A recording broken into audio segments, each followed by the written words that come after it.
IDTV మన ఉనికి మన వాణి. పద్మ అవార్డ్స్ ఈరోజు ఇదొక పెద్ద చర్చనీయాంశం అయిపోయింది తెలంగాణలో. తెలంగాణ గవర్నమెంట్ ఎవరినైతే ప్రతిపాదించిందో వాళ్ళకి కాకుండా వేరే వాళ్ళని పరిగణలోకి తీసుకున్నారు సెంట్రల్ గవర్నమెంట్ బీజేపీ. మరి అసలు తెలంగాణలో ఇచ్చినటువంటి నేమ్స్ కాకుండా వేరే వాళ్ళకి ఎందుకు ప్రాధాన్యత ఇచ్చారు, అవన్నీ వివరాలు కూడా ఈరోజు మనం తెలుసుకోబోతున్నాము. మన స్టూడియోలో ఉన్నారు ఉద్యమకారుడు అండ్ సొసైటీలో ఎక్కడ ఏ ప్రాబ్లం వచ్చినా నేనున్నా అంటూ వస్తుంటారు తెలంగాణ శ్యామ్ గారు. నమస్తే అండి, welcome to IDTV. Thank you. ముందుగా మీ ఐడిటీవీ యాజమాన్యం నన్ను క్షమించాలి, ఎప్పటి నుంచో రమ్మని పిలుస్తున్నారు. కొంచెం ట్రాఫిక్ కారణాల వల్ల, నా పర్సనల్ ప్రాబ్లమ్స్ వల్ల కొంచెం లేట్ వచ్చాను. ముందుగా మీ ఛానల్ వాళ్ళందరికీ ప్రత్యేకమైనటువంటి ధన్యవాదాలు. Thank you sir, thank you so much and we are heartly welcome to you sir. ఇప్పుడు ప్రజెంట్ తెలంగాణలో ఒక పెద్ద చర్చ అయిపోయింది సార్ పద్మ అవార్డ్స్ అనేది. ఎస్పెషల్లీ బండి సంజయ్ వ్యాఖ్యానించినటువంటి వ్యాఖ్యలు చాలా, అంటే అతను మాట్లాడిన మాటలు వ్యక్తిగతంగా తీసుకోవాలా లేకపోతే పొలిటికల్గా తీసుకోవాలా, అంటే తను బీజేపీ పార్టీ. సో ఇప్పుడు గద్దర్ ప్రజెంట్గా అయితే చనిపోయే ముందు కాంగ్రెస్ పార్టీలో ఉన్నారు.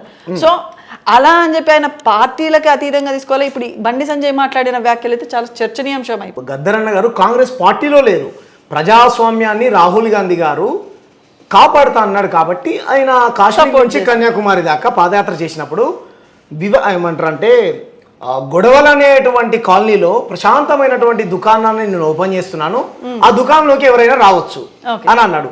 కాబట్టి రాహుల్ గాంధీ గారిని కౌగలించుకొని ఆలింగనం చేసుకున్నది ఈ ప్రజాస్వామ్యాన్ని కాపాడమని, అంతేగాని కాంగ్రెస్ పార్టీలో లేరు. గుడ్, మీరు అడిగినటువంటి అంటే మీకు అది అంతే తప్ప గద్దర్ అన్న నాకు తెలిసి 70 అతీతంగా పనిచేసినటువంటి వ్యక్తి. ఆయన వయసు ఇంకా రేపు కాక ఎల్లుండి 31st రోజు గద్దర్ అన్న బర్త్డే సెలబ్రేషన్స్, జన్మదిన వేడుకలు రవీంద్ర భారతిలో ఘనంగా చేసుకోబోతున్నాం. 77 సంవత్సరాలు ఉన్నటువంటి గద్దరు కాశ్మీర్ నుంచి కన్యాకుమారి దాకా దేశంలో ఉన్నటువంటి అన్ని భాషల్లో పాటలు రాసినటువంటి వ్యక్తి.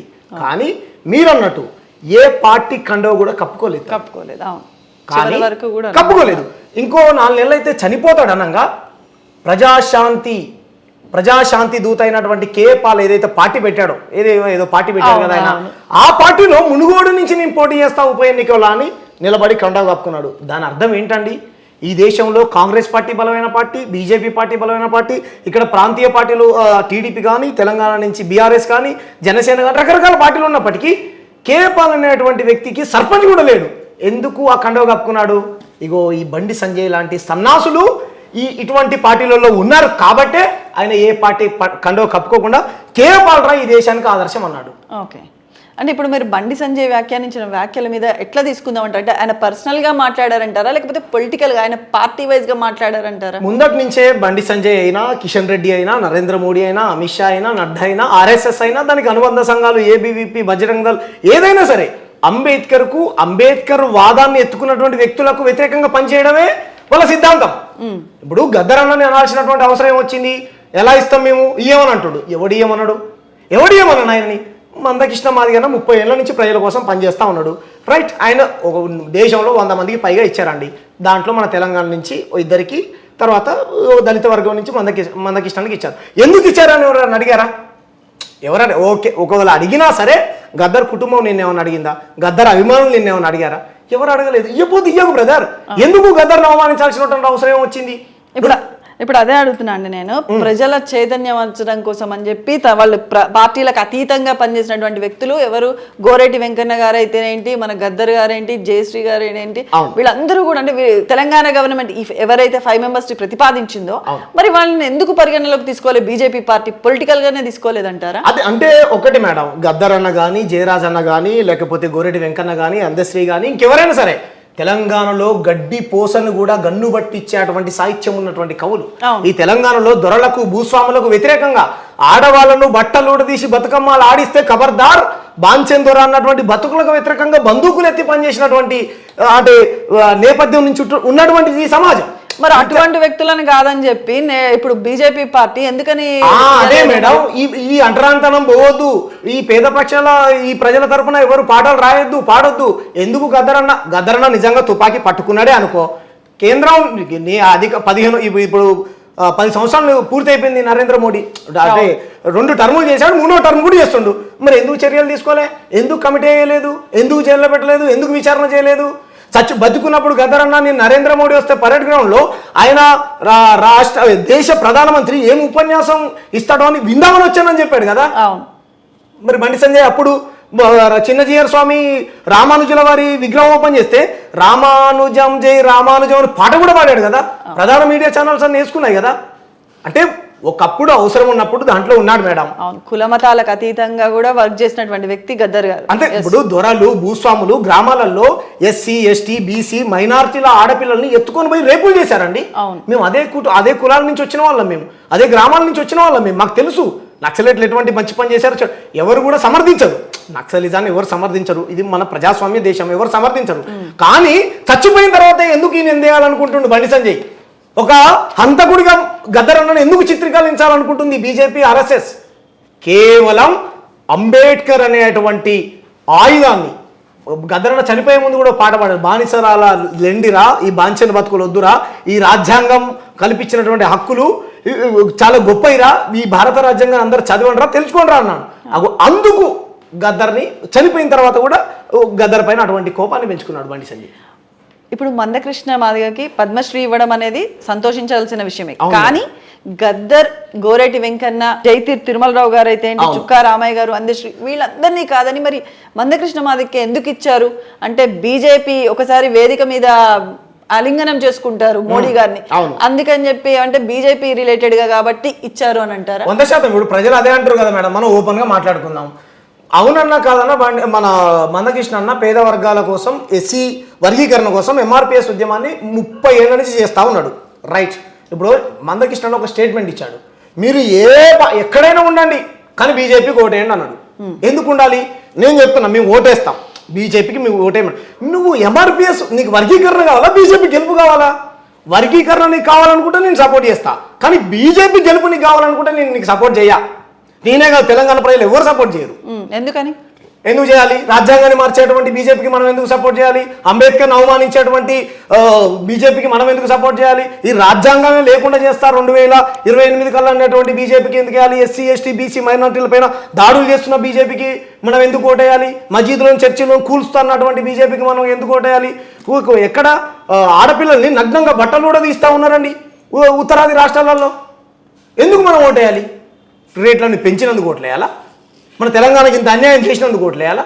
దేనికి ఓట్లేయాలి? వర్గీకరణ సామాజిక న్యాయం అయితే దానికోసం అడుగు, మేము ఓట్లేస్తాం. ఎవరికి ఓట్లేస్తాం? ఆ పార్టీకి ఓట్లేస్తే చేయమని. రైట్, గెలిచారు కదా, మరి మోడీ ఎందుకు వర్గీకరణ చేయాలి? అదే పార్లమెంట్లో బిల్లు పెట్టి తెలంగాణ పద్ధతిలో దానికి చట్టబద్ధత ఎందుకు ఇచ్చేయలేదు? ఇంకొక మాట కూడా అంటున్నారు, ప్రతి రాష్ట్రంలో కూడా ఎక్కడైతే బీజేపీ పార్టీ యొక్క గెలుపు ఉందో అక్కడ మాత్రమే అంటే వాళ్ళ ఉనికిని చాటుకునేందుకు వాళ్ళకి సంబంధించిన వ్యక్తులకే ఈ అవార్డులు అనేవి ఇచ్చారు, కానీ మిగిలిన ఎవరికి కూడా ఈ అవార్డ్స్ ఇవ్వలేదు అని అంటున్నారు. మరి అప్పుడు ఈ పద్మశ్రీలు పద్మభూషణలు ఎట్లా అవుతాయి మేడం? బీజేపీ పూగుర్త అవార్డులు అవుతాయి. అవో కదా, బీజేపీ పూగుర్త అట్లా అవుతాయి. మీలాంటి జర్నలిస్టులు కూడా అడగాలి, సిగ్గుండాలి కదా. అవార్డుకున్న గౌరవాన్ని తగ్గించాడు బండి సంజయ్. ఇప్పుడు ఒకప్పుడు గౌరవం ఉండేది మేడం, నాకైనా మీకైనా అవార్డు వచ్చింది అనుకోండి, అరే తను పద్మశ్రీ అవార్డు గ్రహీత అని గౌరవించే వాళ్ళం. ఈ రోజు ఏమైపోయింది? నీ పార్టీకి ఒత్తాసు పలికినటువంటి వాళ్ళకి అవార్డులు ఇచ్చుకుంటావా? చెప్పకనే చెప్పేసాడు కదా, ఇయ్యం. నీ అయ్యా జాగిరా ఇయ్యపోవడానికి? ప్రతి ముందులకు ఎవరికైనా పిలిచి ఇవ్వాలి. మీరు నిన్ను ఇయ్యమని ఎవరిని అడగలే, మందకృష్ణకి ఇచ్చారు, సంతోషం, మేము యాక్సెప్ట్ చేస్తున్నాం. కానీ ఇయ్యనటువంటి వ్యక్తుల వ్యక్తిత్వాన్ని ఎందుకు కించపరచాలే? వాళ్ళు ఒక నరహంతకులని, ఆర్ఎస్ఎస్ కార్యకర్తలను చంపారని, బీజేపీ కార్యకర్తలను చంపారని, ప్రజాస్వామ్యానికి వ్యతిరేకంగా పనిచేశాడు. మరి ఈ ఆర్ఎస్ఎస్ బీజేపీ కార్యకర్తలను చంపినప్పుడు సంతాప తీర్మాన సభ పేపర్లు నీ నరేంద్ర మోడీ, నడ్డా, అమిత్ షాలు ఎందుకు పంపించారు? అంటే నీ నరేంద్ర మోడీ కూడా దొంగనేనా? దొంగలతో చేతులు కలిపిన దొంగలే అవుతారు కదా మేడం. ఎగ్జాక్ట్లీ కాదా? నక్సలేటు అని ముదిరేసావు, గదర్ అన్నావు, చాలా మందిని చంపాడు అన్నావు. రైట్, చంపిన వాళ్ళని ఎందుకు సమర్థించాడు నీ మోడీ? ఎందుకు సంబంధించి నీ మోడీ నరహంతకుడు ఫస్ట్. మరి ఆదిలాబాద్ ఎమ్మెల్యే ఉన్నారు పాయల శంకర్ గారు, వాళ్ళు ఏమన్నారంటే కాంగ్రెస్ పార్టీ గద్దర్కి కానీ వీళ్ళని ప్రపోజ్ చేయడానికి మెయిన్ రీజన్ ఏంటి అంటే పాలిటిక్స్ ని మొత్తం డైవర్షన్ చేస్తుంది అని చెప్పి మాట్లాడుతున్నారు. మరి అది నిజమే అంటారా? ఎవరు డైవర్షన్ చేస్తున్నారట? కాంగ్రెస్ పార్టీ వాళ్ళు పొలిటికల్ డ్రామా ప్లే చేస్తున్నారు లిటరల్లీ అన్నట్టుగా మాట్లాడారు. అతని పేరు ఏం పేరు నాకు తెలియదు. Adilabad MLA BJP MLA. Okay right, diversion politics Congress party చేస్తుంది అని మీరు అంటున్నారు కదా. Right, okay. ఇప్పుడు బండి సంజయ్ వ్యాఖ్యలు చేసింది కాంగ్రెస్ వల్ల. కాంగ్రెస్ వారు వాళ్ళని ప్రతిపాదించారు. అంతే కదా మేడం, ఇప్పుడు డైవర్షన్ పాలిటిక్స్ ఎవరైతే తెలంగాణ ఎజిటేషన్ లో పాల్గొన్నారో వాళ్ళ ప్రజల్ని ఒక్క పాదం మీద నడిపించారు అంటే ఓకే. సో వాళ్ళు గ్రేట్. ఈ రోజు మనకి తెలంగాణ వచ్చిందంటే ముఖ్యంగా వాళ్లే కారణం. వాళ్ళ యొక్క పాటలే చైతన్యవంతం తీసుకొచ్చింది ప్రజలలో. ఏ పార్టీలకి కూడా వాళ్ళు అతీతంగా, అన్ని పార్టీలకు అతీతంగా పాడినటువంటి పాటలు అవి. అండ్ జనాలలో కూడా చాలా ఉత్తేజం తీసుకొచ్చి ప్రజలందరూ కూడా తెలంగాణ స్టేషన్ లో పాల్గొనేలా చేసినటువంటి వ్యక్తులు. సో వాళ్ళ పేర్లను ప్రతిపాదించడంలో కూడా పొలిటికల్ డ్రామా ప్లే చేస్తున్నారు కాంగ్రెస్ వాళ్ళు అని చెప్పేసి కొంతమంది వ్యాఖ్యానిస్తారు. ఒకటి మేడం, ఈ దేశంలో కాంగ్రెస్ బీజేపీ ప్రధానమైనటువంటి శత్రువులని మనం అనుకుంటామని దొందే నా దృష్టిలో. నాదేం కాంగ్రెస్ పార్టీ కాదు, బీజేపీ పార్టీ కాదు.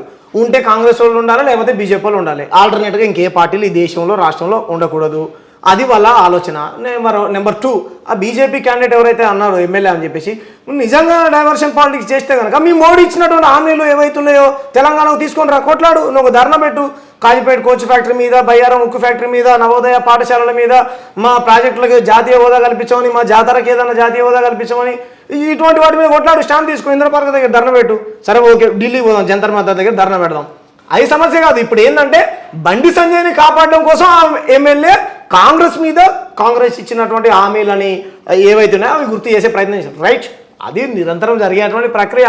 కాంగ్రెస్ ప్రభుత్వం మీద పోరాటం చేస్తూనే ఉంటాం. బండి సంజయ్ ఎందుకన్నారో, బండి సంజయ్ వ్యాఖ్యలు ఖండించాడా బీజేపీ ఎమ్మెల్యే? ఖండించాలి కదా. రఘునందన్ ఖండించాడా? ఈటాల రాజేందర్ ఖండించాడా? ఖండించలే. ఎందుకు ఖండించరు? అంత గొప్ప స్థాయి వ్యక్తి గద్దరన్న, ఖండించాలి కదా మేడం. కాబట్టి దళిత కవుల పైన, ముఖ్యంగా విప్లవ ఉద్యమాల నుంచి వచ్చినటువంటి కవుల పైన వీళ్ళకి ఇటువంటి వందలాది మందిని చంపారు ఆర్ఎస్ఎస్ బీజేపీ వాళ్ళు. గ్రామాలలో వందలాది మందిని చంపారు. వాళ్ళు నరహంతకులు. కాబట్టి దాని గురించి మాట్లాడాలి. బీజేపీ వాళ్ళు నిజంగా వాళ్ళకు ప్రజల పట్ల ప్రేమే ఉంటే కనుక ప్రజల తరపున కొట్లాడినటువంటి వాళ్ళు మాకు గొప్ప.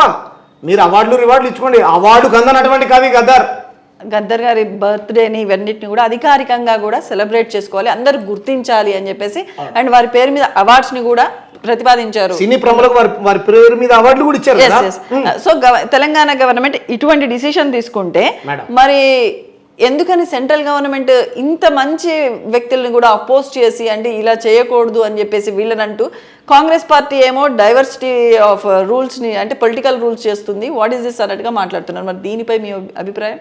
ఒకటి మేడం, నేను ఏమంటున్నానంటే కేంద్రం ఇయ్యాలనో లేకపోతే ఏంటనో నాకు తెలియదు, కానీ నేనేం చెప్తానంటే మేడం, గద్దర్ అన్న పేరు మీద అవార్డు ఇవ్వమని ఎవరు చెప్పలే.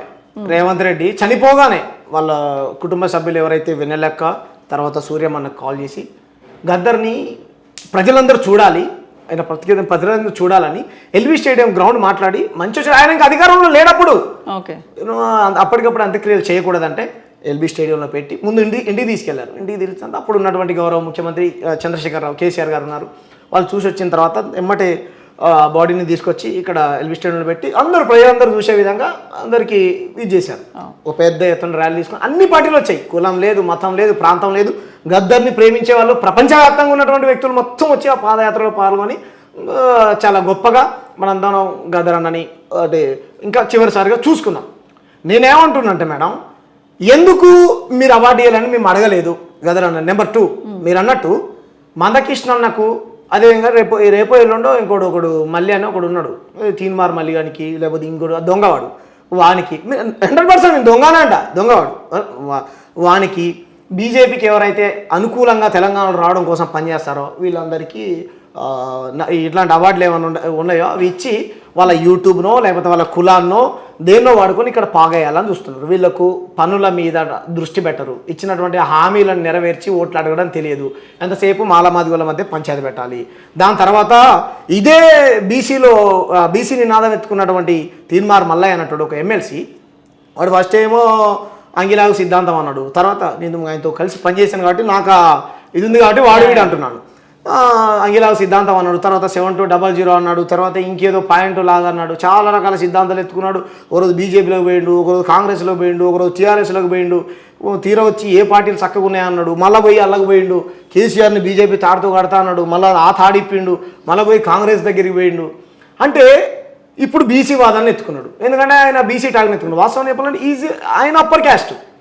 అంటే కాంగ్రెస్ పార్టీలో ఉంటూ కాంగ్రెస్ మీద ఉద్యమం చేస్తున్నటువంటి తీన్మార్ మల్లయ్యని ఎందుకు కాంగ్రెస్ పార్టీ చర్యలు తీసుకోదు?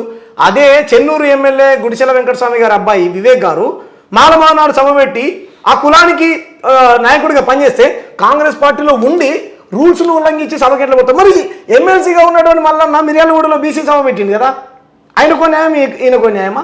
కాబట్టి ఇదంతా కాంగ్రెస్ ప్రభుత్వాన్ని కూల్చడం కోసం, బీజేపీ ప్రభుత్వాన్ని ఆల్టర్నేట్గా ఇక్కడ చేయడం కోసం ఇగో ఈ అవార్డులు, ఈ రివార్డులు, గద్దరన్న లాంటి వ్యక్తుల్ని అవమానించడాలు, కులాల మధ్య మతాల మధ్య పంచాలు పెట్టడాలు, ఇదంతా బండి సంజయ్, కిషన్ రెడ్డి, నరేంద్ర మోడీ డైరెక్షన్ పనిచేస్తా ఉన్నారు. ఓకే, మరి ఇప్పుడు ఇవంతా వ్యతిరేకించి కొన్ని వ్యాఖ్యలు చేశారు కదా బండి సంజయ్, మరి ఈయనకి ఎటువంటి చర్యలు తీసుకోవాలంటే? 100% బండి సంజయ్ని ఈ రాష్ట్రం నుంచి బహిష్కరించాలి, ముందు పార్టీ నుంచి సస్పెండ్ చేయాలి, ఆయన మంత్రి పదవికి రాజీనామా చేయాలి. ఆయన సర్పంచ్ కాదు, జెడ్పీటీసీ కాదు, ఎంపీటీసీ కాదు మేడం, కేంద్ర మంత్రి, ఎంపీ, ఒక బీజేపీ ఎమ్మెల్యే, ఎంపీ, కరీంనగర్ నుంచి ఎంపీ. ఆయన ఇంతకు ముందు ఈ రాష్ట్రానికి రాష్ట్ర అధ్యక్షుడిగా పనిచేశాడు, సహాయ మంత్రి. ఇప్పుడు ఆయన ఎంత బాధ్యతగా మాట్లాడాలి. ఏం చదువుకున్నాడు? గద్దరన్న ఉస్మాన్ యూనివర్సిటీలో ఇంజనీరింగ్ చదువుకున్నాడు. ఇలా మోడీ చదువుకున్నాడు అని చెప్తాడు, సర్టిఫికెట్లు బయట పెట్టాడు. ఇంకా నేను చెప్తున్నా, వీళ్ళ మోడీకి చదువు రాదు, వీళ్ళ అమిత్ షాకు చదువు రాదు, వీళ్ళ నడ్డాకు చదువు రాదు, ఇప్పుడున్నటువంటి ఆర్ఎస్ఎస్ మోహన్ భగవత్కు చదువు రాదు, బండి సంజయ్కి ఆలే రావు. నేను ఛాలెంజ్ చేస్తున్నా, ఈ వీడియో పంపేయండి. ఆలు రావు, తెలుగు రాదు బండి సంజయ్కి. గ్రాండెడ్ వ్యాపారాలు చేసి కరీంనగర్లో కోట్ల రూపాయలు సంపాదించుకున్నాడు బండి సంజయ్. గద్దరన్న ప్రజల కోసం తూటాలను దాచుకున్నాడు, 4 తూటాలను దాచుకున్నాడు గద్దరన్న కడుపుల.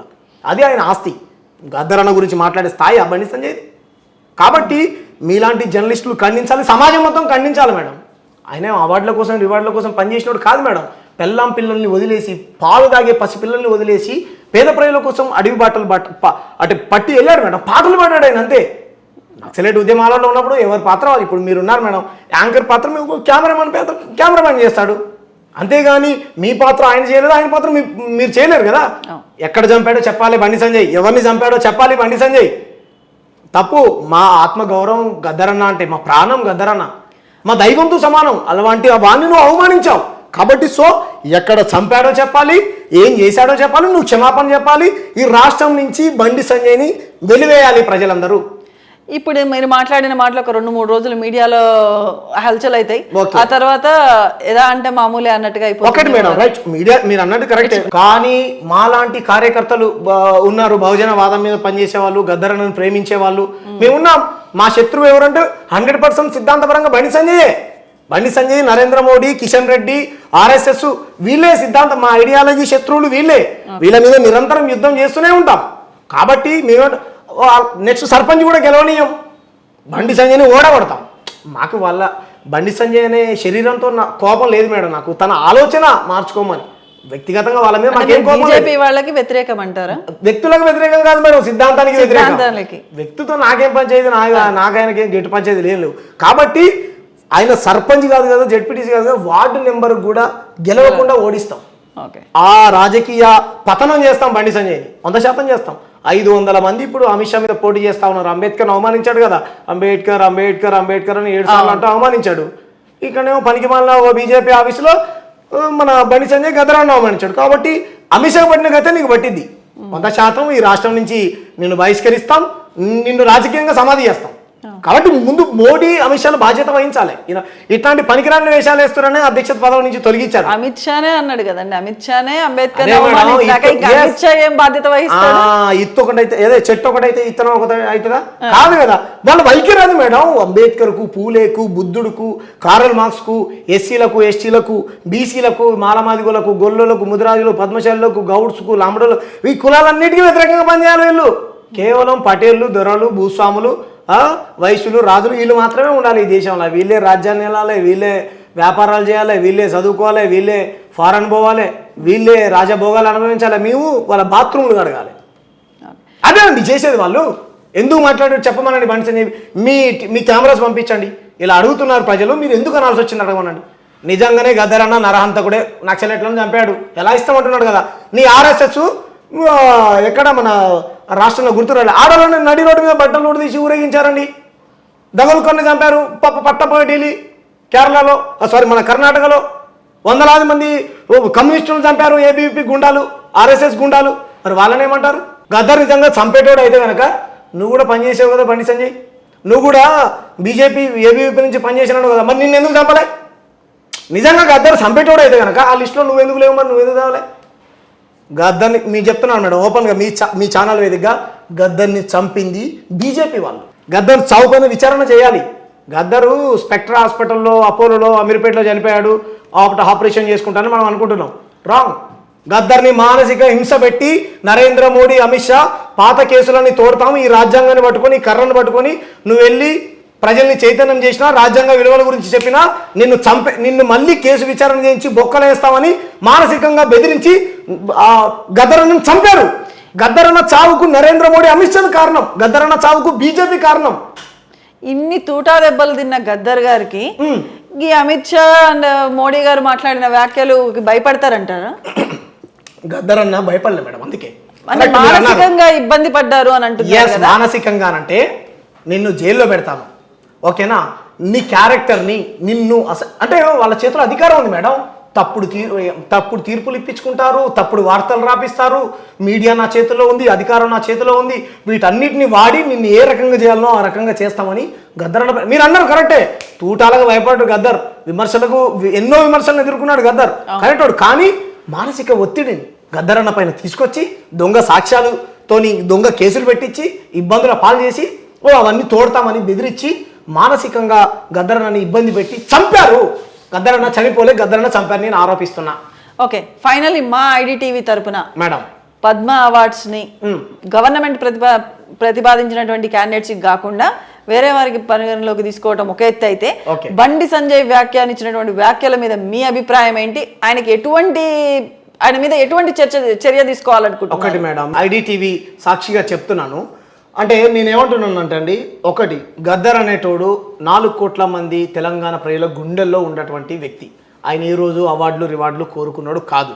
నెంబర్ 1, ఇదే వాళ్ళ దత్తాత్రేయ ఎవరైతున్నారో చంద్రబాబు నాయుడు కాల్పులు జరిపించినప్పుడు పోయి కౌగలించుకున్నాడు. అయ్యో అన్న చచ్చిపోతే ఏమవుతుండేనే రాష్ట్ర ప్రజలందరూ దొరలకు భూస్వాములకు వ్యతిరేకంగా పాటలు పాడి గంతులేసి కాళ్ళకు గజ్జలు కట్టి ప్రజల్ని చైతన్యం చేసినట్టు అన్న సిద్ధాంతపరంగా వేరై ఉండొచ్చు. కానీ నువ్వు చెప్పే వివక్షత మాలమాదిగోళ్ళకు లేకపోతే బీసీలు ఎస్సీలు గ్రామాలలో వివక్షత అనుభవిస్తున్నారన్నా, వాళ్ళు ఒక పోరాట పటిమని నింపినోడు అన్నా అని పోయి కౌగలించుకొని ఆయన ఆరోగ్యానికి సంబంధించిన మంచి చెడులన్నీ అరుచుకొని వచ్చిండు. నేనేమంటున్నాను మేడం, నీ పార్టీలోనే గద్దరన్నని ప్రేమించేటువంటి వ్యక్తులు ఉన్నారు. కాబట్టి బండి సంజయ్ నీ వైఖరి మార్చుకో. దీనిపైన కిషన్ రెడ్డి స్పందించాలి, బండి సంజయ్ వ్యాఖ్యలపైన మోడీ స్పందించాలి, అమిత్ షా స్పందించాలి. లేకపోతే కనుక బీజేపీ కార్యాలయాన్ని ముట్టడిస్తాం. 4 కోట్ల మంది తెలంగాణ ప్రజలను ఏకం చేస్తాం. తెలంగాణలో బీజేపీ ఇప్పుడు 8 సీట్లేమో ఇచ్చారు వాళ్ళకు, ఒక్క సీటు కూడా రాకుండా చేస్తాం. బీజేపీ జెండాను లేకుండా చేస్తాం. ముక్త ఖండంగా తెలంగాణ సమాజం మొత్తం గద్దరన్న పైన అనుచిత వ్యాఖ్యలు చేసినటువంటి బండి సంజయ్ వ్యాఖ్యలకు నిరసనగా మనందరం నిరసన కార్యక్రమాలు చేయాలి, ఖండించాలి. ఫస్ట్ మీలాంటి ఛానల్స్ ఖండించాలి, మీలాంటి జర్నలిస్టులు ఖండించాలి, మాలాంటి సామాజిక ఉద్యమకారులు ఖండించాలి. ఏంటి గద్దరన్న చేసిన నేరం ఏంటి? మీరు రండి, రవీంద్ర భారత్కి 31వ తారీఖు, ఈ జనవరి 31వ తారీఖు పెద్ద ఎత్తున గద్దరన్న జయంతి చేస్తా ఉన్నాం. పెద్ద మేధావులు వస్తారు దేశవ్యాప్తంగా. తమిళనాడు నుంచి తిరుమావలన్ గారు వస్తున్నారు, రాష్ట్ర ముఖ్యమంత్రి వస్తూ ఉన్నారు, ఉప ముఖ్యమంత్రి బట్టి విక్రమార్క గారు వస్తూ ఉన్నారు. దేశంలో ఉన్నటువంటి చాలా గొప్ప మేధావులు వస్తారు. ఇప్పుడు బండి సంజయ్ అంటే చదువు రాదు, తెలియదు, సన్నాసి అని అంటున్నాను. సన్నాసికి చదువు రాదు. అంత గొప్ప మేధావులు అన్న గురించి ఎటువంటి ఉపన్యాసం వస్తారు? నువ్వు కూడా రా, వచ్చిను. ఇప్పుడు మాకు కొట్టడం తిట్టడం పెద్ద సమస్య కాదు మేడం. ప్రజాస్వామ్యంలో భౌతిక దాడులు చేసుకోవడం అనేది మంచి పద్ధతి కాదు. పద్ధతిగా మేము చెప్తున్నాం. నీలాగా మేము మాకు సంస్కారం ఉంది, మేము చదువుకున్నాం. ఎవరికి ఇస్తాం, ఎందుకు ఇస్తాం, ఇయ్యం అంటే నీ చేతిలో ఉన్నావు. అవి ప్రజలందరూ తెలిసిపోయింది. నీ పార్టీ పరువు నువ్వే తీసావు బండి సంజయ్. అవి బీజేపీ అవార్డులు, అవి పద్మశ్రీలు పద్మభూషణలు కాదని తెలిసిపోయినా అది బీజేపీ అవార్డులు. నువ్వు ఇచ్చుకో, నీకు నచ్చిన వాళ్ళకి ఇచ్చుకో, నీ ముద్ది గడిగేటోళ్ళకి ఇచ్చుకో, మాకేం బాధ ఏం లేదు. కాకపోతే మా మహనీయులను అవమానించకు. అమరులైనటువంటి మహనీయుల జాబితాలో మా గద్దరన్న ఒకడు.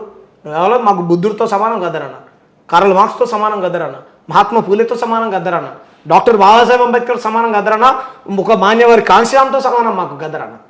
వాళ్ళ వారసత్వాన్ని మోసుకుంటూ వచ్చినటువంటి మహనీయుడు గద్దరన్న.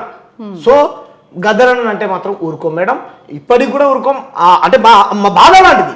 కాబట్టి క్షమాపణ చెప్పండి. మీ టీవీ అంటే మీ ఛానల్ వేదికగా క్షమాపణ కోరుకుంటున్నాం మేము. గద్దర్ గారికి పవన్ కళ్యాణ్కి ఉన్న రిలేషన్ ఏంటండి? మేడం, పవన్ కళ్యాణ్ వాళ్ళ నాయనేమో పోలీస్ ఉద్యోగం చేసేటోడు, లేకపోతే నేను చాలా పేదరికాన్ని అనుభవించాను చూశాను అని చెప్పాడు. వాళ్ళ అన్నని ఆదర్శంగా తీసుకొని సినిమాలకు వచ్చాక గాలి తిరుగులు తిరుగుతుండే మా వదిన నన్ను కొట్టి ఒక మంచోని చేసింది, బడికి పంపించింది, కాలేజీకి పంపించింది అని చాలా అద్భుతంగా మాటలు చెప్తాను. నేను కూడా పవన్ కళ్యాణ్ గారి అభిమాని. ఆయన ఇట్లా అంటే మేము ఇట్లా అనేటోళ్ళం ఆదర్శంగా. ఎందుకనంటే పవన్ కళ్యాణ్ అంటే ఒక నీతి కలిగినటువంటి వ్యక్తి అని, పవన్ కళ్యాణ్ అంటే ఒక మార్క్సిస్ట్ భావజాలతో ఉన్నటువంటి వ్యక్తి అని, పవన్ కళ్యాణ్ అంటే ఒక ఎర్రజెండా. చూసారా మీరు అది సినిమాలో డైలాగ్ కొడతారు, దాహం వేస్తే ఆకాశం వైపు, ఆకలిస్తే నేల వైపు, నువ్వు బతుకుతున్న సమాజంలో ఇంకా మనుషులు బతుకున్నారని నీకు తెలుసా, నేను ఒక నక్సలైట్ కావాల్సి వచ్చింది, ఈ సమాజం నుంచి దూరంగా వెళ్ళిపోవాల్సి వచ్చిందని ఓ డైలాగ్ కూడా త్రివిక్రమ్తో రాపించుకున్నాడు. అటువంటి పవన్ కళ్యాణ్ లెఫ్ట్ భావజాలం ఉన్నాడు అనుకున్నాం, రైట్. తర్వాత పోయి సనాతనవాది అన్నాడు, రైట్. అందరు సనాతనవాదులే. సమస్య ఏందనంటే అందరు సనాతనవాదులే కాదంలే, అది టాపిక్ మళ్ళీ ఎప్పుడైనా మాట్లాడదాం సనాతన ధర్మం గురించి. అయితే ఇక్కడ సమస్య ఏంటంటే అరే పవన్ కళ్యాణ్గా అనే స్వేచ్ఛ ఉన్నటువంటి పవన్ కళ్యాణ్ ఇంతవరకు ఖండించలేదు. గద్దరు మీద ఇట్లా లేపుతాడు, చెయ్యి ఇట్లా లేపుతాడు, నెత్తి ఇలా అంటాడు, అలా అంటాడు. గద్దరు కదా, నా అన్న చలి చీమలు ఒక కవిత్వం రాశాడు, పులిని కూడా బెదిరించేటువంటి సాహిత్యం నాకు గద్దర్ అన్నదే అని అన్నాడు. మరి అటువంటి వ్యక్తి మీద మాట్లాడినప్పుడు ఎందుకని స్పందించట్లేదు? ఆ పులి మరి పిల్లయిందా లేకపోతే ఇంకేమన్నా పడుకుందా లేకపోతే ఎందుకు మాట్లాడతలేదు? అంటే ఆంధ్రప్రదేశ్ లో కూటమి ప్రభుత్వం కదా, సో సపోర్టివ్ పార్టీస్ కాబట్టి మాట్లాడట్లేదు. సపరేట్ గా ఖండించు బ్రదర్, ఇది పార్టీకి సంబంధం లేదు, నా వ్యక్తిగత అభిప్రాయం. గద్దర్ అన్న పైన ఇట్లాంటి మాటలు మాట్లాడకూడదు అంటే వ్యక్తి కాదు మేడం. ఇప్పుడు మీరు ఛానల్లో పనిచేస్తా ఉన్నారు, మీ ఛానల్ ఎవరి మందల్లో ఎంతవరకు అంతవరకు ఫాలో అవుతారు. తర్వాత మీ ప్రొఫెషనల్ లైఫ్ వేరు, పర్సనల్ లైఫ్ వేరు కదా. పర్సనల్ గా ఖండించు బ్రదర్, 24 గంటలు నువ్వేమి ఇది కాదు కదా, ఇంటికి వచ్చిన తర్వాత ఖండించు. ఇది పార్టీలకు సంబంధం లేదు, జనసేన నుంచి కూటమి నుంచి నేను ఖండించట్లేదు, నా వ్యక్తిగత అభిప్రాయం. గద్దరన్న పైన ఇటువంటి మాటలు మాట్లాడడం బండి సంజయ్ గారు కరెక్ట్ కాదు అని చెప్పు, క్షమాపణ చెప్పమని చెప్పు. గద్దరన్న పేరును వాడుకుంటావు, గద్దరన్న జల్ జమ్మల్ మరి వేయి కల్లా సరి అని పాట నేను వాడినా అంటావు. బండి వెనక బండి కట్టి 16 గంటలు కట్టి అని తెలంగాణలో పొగుడుతావు, ఆడిపోయి ఆంధ్రాను పొగుడుతావు, ఆడిపోయి గుజరాత్ అని సంకనాకుతావు. పని ఎవడు మోడీ గాంధీ, మళ్ళీ వీడికి వచ్చేమో మోడీ, అమిత్ షా, అంబేద్కర్ అవమానిస్తే ఇంతవరకు ఖండించలే మేడం, చంద్రబాబు నాయుడు ఖండించలే, ఎవరు మాట్లాడలే. ఏమనుకోవాలి? కేవలం ఇక్కడ ఉన్నటువంటి వ్యక్తుల్ని గద్దరన్నని మేడం, గద్దరన్న వారసులం మేము. పవన్ కళ్యాణ్ ఓకే, గద్దరన్నకు కూడా పవన్ కళ్యాణ్ గారు అంటే చాలా ఇష్టం. ఎప్పుడు ఇష్టం? గద్దరన్న చనిపోయినాక పోయిండా ఎప్పుడు పోయిండా నాకైతే గుర్తులేదు, కానీ అరే నువ్వు పోకురా తమ్మి, అది కరెక్ట్ అయిన పార్టీ కాదురా, మంచిది కాదురా, అది ప్రజాస్వామ్యాన్ని నాశనం చేసేదిరా అని చెప్పిండంట. మాత్రం గద్దరన్నతో పాటు కూర్చొని మాట్లాడిన వాళ్ళం గంటల తరబడి, ఆయన హృదయంలో ఏముందో తెలుసుకున్న వాళ్ళం. కాబట్టి పవన్ కళ్యాణ్ ఎందుకు ఖండించట్లేదు అని ఆయనకే తెలియదు మేడం. కాబట్టి పవన్ కళ్యాణ్ కూడా పదార కూడా తగ్గిపోయింది. మొన్న తిరుపతిలో 6 చనిపోయారు నీ ప్రభుత్వం నిర్లక్ష్యం వల్ల. ఆయన కూడా ఉప ముఖ్యమంత్రి కదా, మరి ఇంత అన్యాయం జరుగుతుంటే ఖండించడు. ఆఖరికి అంబేద్కర్ అవమానిస్తే ఖండించడు. నిన్నగాక తిరుపతిలో 6 చచ్చిపోతే అధికారులను తిడతాడు తప్ప ఎందుకు? ఇప్పుడు అంతకుముందు కూడా పార్టీలు ఉన్నప్పుడు కూడా ఇటువంటి జరిగాయి మేడం. వాళ్ళు కూడా అధికారులను తిడితే నువ్వు ఊరుకునేవాడు. ఏదో cinema dialogue sheep the ship, సినిమానా నిజ జీవితమా? ప్రాణాలు కోల్పోయినాక నువ్వు ఎవరి ఉద్యోగాలు తీపిస్తే ఏమొస్తుంది మేడం? రాదు కదా. నష్టం జరగకముందు చర్యలు తీసుకున్నాడు కదా, గొప్పవాడు. అంటే ఇంతకుముందు పవన్ కళ్యాణ్ కొన్ని సంఘటనలు జరిగినప్పుడు కూడా చాలా లేట్ గా స్పందించారు. అదే విధంగా ఇప్పుడు కూడా కొంచెం టైం తీసుకుంటున్నారేమో బహుశా, లేదంటే బ్యాక్ సైడ్ ఏమైనా వర్క్ చేస్తున్నారేమో. ఇలా అంటే ఏం టైం తీసుకోరు మేడం, వీళ్ళంతా మోడీ డైరెక్షన్ లో పనిచేసినటువంటి వ్యక్తులు. మరో ఆదిత్య యోగినాది మతోన్మాది లాగా పవన్ కళ్యాణ్ ఇక్కడ తయారు చేయాలని అనుకుంటున్నాడు. ఆయన మార్క్సిస్ట్ అంటాడు, చర్చి వాళ్ళ భార్య ఏమో చర్చికి వెళ్ళిద్ది, ఏమో సనాతనవాది అంటాడు, మరాఠీ ఆమె పెళ్లి చేసుకున్నాడు, నాకు తెలంగాణ అంటే ఇష్టం అంటాడు, పోయి ఆంధ్రాలో గెలిచిండు. మాకు కూడా ఇష్టమే మేడం పవన్ కళ్యాణ్ గారు అంటే, కానీ మంచిని మంచిగా చెడుగా అన్నప్పుడు మిమ్మల్ని గౌరవించాం సార్. మిమ్మల్ని మేము గౌరవించాం. తర్వాత విమర్శకు ఎవరు అతిథులు కాదు మేడం, విమర్శకు ఎవరు అతిథులు కాదు. భగవంతుడు విమర్శకు అతిథుడు కాదు, పవన్ కళ్యాణ్ విమర్శకు అతిథుడు కాదు. కాబట్టి మేము ఏమంటున్నాం అంటే మంచిని మంచిగానండి, చెడుని చెడుగానండి. మీరు గద్దరన్నకు ఆత్మీయులు, మిత్రులు. గద్దరన్నకు హాస్పిటల్లో ఉన్నప్పుడు వచ్చి చూశాడు, మా అందరికీ తెలుసు. చాలా గొప్ప వ్యక్తి, మంచి ఫ్యాన్ ఫాలోయింగ్ ఉన్నటువంటి వ్యక్తి. పవన్ కళ్యాణ్ గారి కోసం ప్రాణాలు ఇచ్చేటువంటి అభిమానులు ఉన్నారు. దాన్ని కాపాడుకోండి సార్. మంచిని మంచి అంటే కళ్ళు ఎదురుగా కనపడుతుందిగా మేడం, ఎందుకు ఇస్తాం మేము ఇయ్యం అని అంటా ఉన్నాడు. ఎవడు ఈయన ఎంతైనా పాత్ర ఎంత, 10వ తరగతి కూడా పాస్ అయిండో ఫెయిల్ అయిండో కూడా నాకు తెలియదు బండి సంజయ్. కాబట్టి ఇంత నీచమైనటువంటి మాటలు మాట్లాడుతుంటే బాధ్యత కలిగిన వాళ్ళు ఖండించాలి కదా, ఖండించాలి పవన్ కళ్యాణ్. కాబట్టి ప్రజలన్నీ పసిగడతా ఉన్నారు మేడం. నాకైతే నచ్చలే పవన్ కళ్యాణ్ తీరు, ఈ విషయంలో నచ్చలే. నేను కూడా పవన్ కళ్యాణ్ గారి అభిమానం. అంటే ఇప్పుడు ఫైనల్గా మీరు ఏమంటారు, సెంట్రల్ గవర్నమెంట్ అదే బీజేపీ పార్టీ తెలంగాణ మీద చిన్న చూపు చూసింది అంటారా? అంతే కదా మేడం. ఇప్పుడు అవార్డుల పేరుతో చిన్న చూపు. తెలంగాణలో 4 కోట్ల మంది ప్రజలు ఉన్నారండి. ఒక నిర్మాత, ఒక దర్శకుడు, ఒక నటీనటుడు, ఇంకే సెలబ్రిటీ, ఏ సామాజిక ఉద్యమకారుడు, ఏ ఎమ్మెల్యే ఎవరు దొరకలేదు ఇక నీకు. నీ నార్త్ నుంచే అందరు దొరికారా? ఒక్కరు కూడా మా ఆంధ్రప్రదేశ్ నుంచి ఎవరు దొరకలేదు, తెలంగాణ నుంచి ఎవరు దొరకలే నీకు. పైగా నీకు కేవలం ఇదో ఆంధ్రప్రదేశ్ బాలకృష్ణ గారికి పద్మభూషణ పద్మవిభూషణ నేను మేడం బూతులు మాట్లాడినందుక ఇచ్చింది. బాలకృష్ణ గారు నాకు ఆంధ్ర రాజకీయాల గురించి నాకు తెలియదు. ఓకే, మన తెలంగాణ విషయానికి వస్తే ఒక మందకృష్ణ మాదిగ గారికి వచ్చింది. ఓకే, ఒక్క మందకృష్ణ మాదిగే ఉన్నాడా? ఇంకెవరు లేరా ఈ దేశంకు? అంటే ఈ రాష్ట్రంలో ఇంకెవరు అవార్డు పొందగలిగే అర్హత ఉన్నటువంటి వ్యక్తులు ఎవరు లేరా? అదే అంటే సమస్య ఏంటంటే కులాన్ని బట్టి. ఇప్పుడు మందకృష్ణ మాదిగన్న ఎంఆర్పిఎస్ ఉద్యమం చేస్తూ ఉన్నాడు. మరి ఆయనని లోపరుచుకోవడం కోసమా, ఆయన ఓట్ల కోసమా, ఎందుకు ఇచ్చారని తెలియదు. మందకృష్ణకి ఇవ్వడాన్ని మేము 100% సమర్థిస్తూ ఉన్నాం. ఇవ్వాల్సిందే, పద్మశ్రీ కాదు అంతకంటే పెద్ద అవార్డు ఇవ్వాల్సిందే. కానీ అంతకంటే గొప్ప పేరు అరే మందకృష్ణన్న గద్దరన్న ఇద్దరు ఒక పార్టీ నుంచి వచ్చినటువంటి వాళ్ళే. మరి మందకృష్ణకి ఎందుకు ఇచ్చినావు? విప్లవ ఉద్యమంలో కూడా మందకృష్ణ పనిచేశాడు, ఎర్రజెండా పార్టీలో పనిచేశాడు, నక్సలైట్ పార్టీలలో అన్న పనిచేశాడు. ఆయన ఇంతకుముందు ఇచ్చినటువంటి ఇంటర్వ్యూలలో ఉన్నది. మరి ఎందుకు ఇచ్చావు? గద్దరన్న తుపాకీ పట్టుకున్నాడు, నీ దగ్గర ఆధారం ఉంటే తీసుకురా. నిజంగానే గద్దరన్న అంత కూడా నువ్వే కాదు మేమే చెప్తాం. ఎక్కడ చేయలే మేడం. ఒక సామాజిక వర్గం మీద ఒక దుర్మార్గమైనటువంటి ఇదేయాలి, తప్పుడు వార్తల్ని ప్రచారం చేయాలి. అది బండి సంజయ్ ఆలోచన. ఫైనల్గా మీరు ఐడిటీవీ తరపున ప్రజలకు ఏం చెప్పాలనుకుంటున్నారు? ఐడిటీవీ చేస్తున్నటువంటి ప్రయత్నం చాలా గొప్పది మేడం. ఐడిటీవీ యాజమాన్యానికి, మీ టీం సభ్యులందరికీ, కెమెరామెన్ నుంచి మొదలు పెడితే మేము వాళ్ళందరికీ ప్రత్యేకమైనటువంటి ధన్యవాదాలు. అంటే నేనేం చెప్పదలుచుకుంటున్నా అంటే మీ ఐడిటీవీ వేదిక నుంచి బండి సంజయ్ని మర్యాదగా క్షమాపణ చెప్పండి. ఒకవేళ అక్కడ కుక్కీలకు మీరు మైతీలకు ఏ విధంగా పంచాయతీ పెట్టారో ఇక్కడ మాలా మాదిగలకు ఆ విధంగా పంచాయతీ పెట్టి మాలా మాదిగలు ఈరోజు కనపడితే తలకాయలు పగలగొట్టుకొని పంచాయతీ పెట్టుకునేటువంటి పరిస్థితిని క్రియేట్ చేశారు. లంబాడీలకు ఆదివాసులకు పంచాయతీ క్రియేట్ చేశారు, బెస్తలకు ముదిరాజులకు పంచాయతీ క్రియేట్ చేశారు, రెడ్లకు పటేళ్లకు మధ్య పంచాయతీని క్రియేట్ చేశారు, బ్రాహ్మణులకు వైశ్యులకు మధ్య పంచాయతీని క్రియేట్ చేశారు, అదేవిధంగా మాలా మాదిగలకు పంచాయతీ క్రియేట్ చేశారు. ఇట్లా ఒక్కొక్క కులాల మధ్య పంచాయతీ క్రియేట్ చేశారు. ఈరోజు హిందూ ముస్లిం పంచాయతీలు ఓల్డ్ సిటీలో ఆమె మన పోటీ చేసింది హైదరాబాద్ నుంచి మాధవి లత పేరు. ఆమె చర్చి మీదకి మజీద్ మీదకి బాణాలు ఇసిరేస్తుంది. ఏం సంస్కారాన్ని నేర్పిస్తా ఉన్నాడు? రాయసింగ్ అనేటోడు ఒక పార్లమెంటరీ పంతాలో ఎన్నికైనటువంటి ఎంపీని పట్టుకొని బామ్మర్ది అంటాడు. వాడు మతం ఏదైనా ఉండొచ్చు మేడం, నీకు ఓట్లు వేసినట్టే వాడికి కూడా ప్రజాస్వామ్య ప్రక్రియలో ఎన్నుకున్నారు కదా, వాడు బామ్మర్ది అంటాడు. దిగజారినటువంటి రాజకీయాలు చేస్తూ ఉన్నారు, ప్రజాస్వామ్యాన్ని కూని చేస్తూ ఉన్నారు, ఎక్కడ పడితే అక్కడ దాడులు జరుగుతూ ఉన్నాయి, భద్రత లేదు. నరేంద్ర మోడీ వచ్చిన తర్వాత హిందువులకు భద్రత లేదు.